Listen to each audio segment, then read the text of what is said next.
මේ වීඩියෝ එකෙන් අද අපි බලමු මේ විදිහට මාළුවා පිටින්ම බැදගන්නේ කොහොමද කියලා. ඉතින් ඔයාලා තවමත් අපේ YouTube channel එක subscribe කරලා නැත්නම් දැන්මම පල්ලෙහා subscribe button එක ඔබලා ඊට එහා පැත්තේ තියෙන bell icon එක ඔබන්නත් අමතක කරන්න එපා.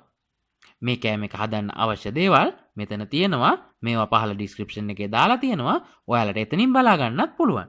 මේ විදිහට මාළු බැදගන්න මාළුවා හොඳින් සුද්ධ කරලා අමුමිරිස් කරල් දෙකක්, ගොරක ස්වල්පයක්, ඒ වගේම ගම්මිරිස් ඇට තේ හැඳි එකහමාරක් පමණ අරගෙන හොඳින් එකට අමරා ගන්න. දැන් මේ අමරාගත්ත මිශ්‍රණයට කහ කුඩු තේ හැඳි භාගයක් එකතු කරන්න. ඊළඟට මිරිස් කුඩු තේ හැඳි භාගයක් එකතු කරන්න.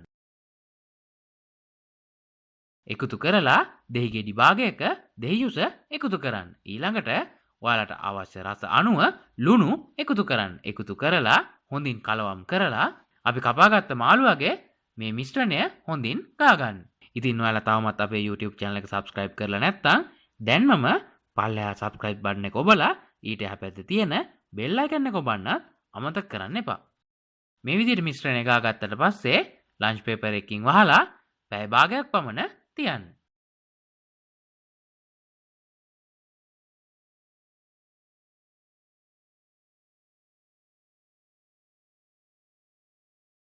ඊළඟට භාජනයක් අරගෙන එයට පොල් තෙල් දාලා පොල් තෙල් රත් වුණාට පස්සේ මේ විදිහට මාළුවා දාලා හොඳින් බැද ගන්න.